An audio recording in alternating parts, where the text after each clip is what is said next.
शाम का वक्त था और शहर की गलियां धीरे धीरे खाली हो रही थीं। शहर के एक कोने पर एक छोटी लेकिन मशहूर ज्वेलरी शॉप थी। उसकी रोशनी बाहर से बहुत दिलकश लग रही थी, लेकिन अंदर सिक्योरिटी सख्त थी। स्टाफ अपने काम में मसरूफ था और कुछ चेक मौजूद थे जो दुकान के हर कोने पर नजर रखे हुए थे। इसी शहर में 3 इंटेलिजेंट, होशियार और बहादुर लड़कियां रहती थीं, आलिया, आयत और शानजे। आलिया सबसे बड़ी और कायदाना सलाहियतों वाली थी।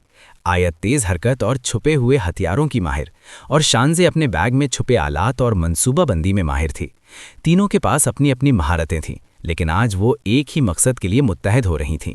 दुकान के सामने पहुंचकर तीनों लड़कियां निंजा स्टाइल में तैयार हुईं। आलिया के पीठ पर तलवार थी, आयत के टांगों पर छोटे छोटे पिस्टल लगे हुए थे, और शानजे के कंधे पर एक बैग जिसमें चालाकी के तमाम आलात मौजूद थे। चुपके से दुकान के अंदर दाखिल हुईं और अचानक एकदम हल्ला हल्ला मच गया। स्टाफ और ग्राहक खौफ में डूब गए।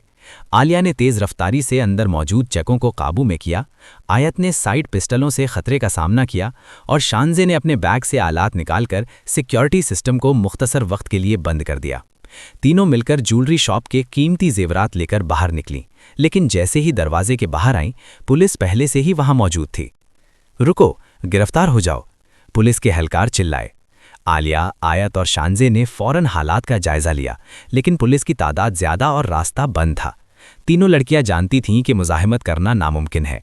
वो हाथ उठाकर गिरफ्तार हो गईं, लेकिन उनकी बहादुरी और महारत सबको हैरान कर गई। शहर में ये खबर फौरन फैल गई कि 3 नौजवान लड़कियां, जो न सिर्फ खूबसूरत बल्कि ज़हीन और बहादुर भी थीं, एक पेचीदा हमले को अंजाम देकर गिरफ्तार हो गई थीं।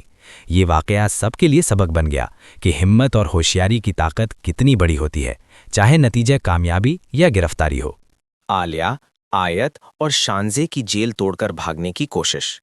गिरफ्तारी के बाद जैसे ही पुलिस आलिया, आयत और शानजे को वैन में डालती है, तीनों के चेहरों पर सख्त शिकस्त मगर आंखों में गुस्सा नजर आता है।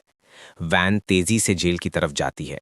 सायरन की आवाज, हथकड़ियों की झंकार और बाहर दौड़ती सड़क तीनों के लिए एक नया खौफनाक सफर शुरू होने वाला था। जेल पहुंचते ही उन्हें कागजी कार्रवाई के बाद कैदियों की खाकी वर्दियां पहना दी जाती हैं।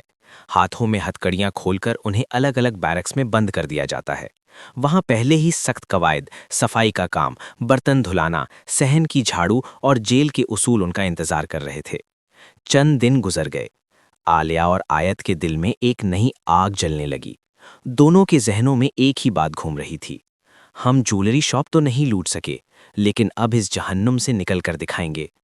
शाम की मुलाकात में जब तीनों इकट्ठे हुईं तो शानजे ने भी वही बात कही, बात ठीक है, अब ये जेल ही तोड़ते हैं। तीनों ने एक दूसरे की आंखों में देखा और बगैर कुछ कहे एक खुफिया मुआहदा पक्का हो गया।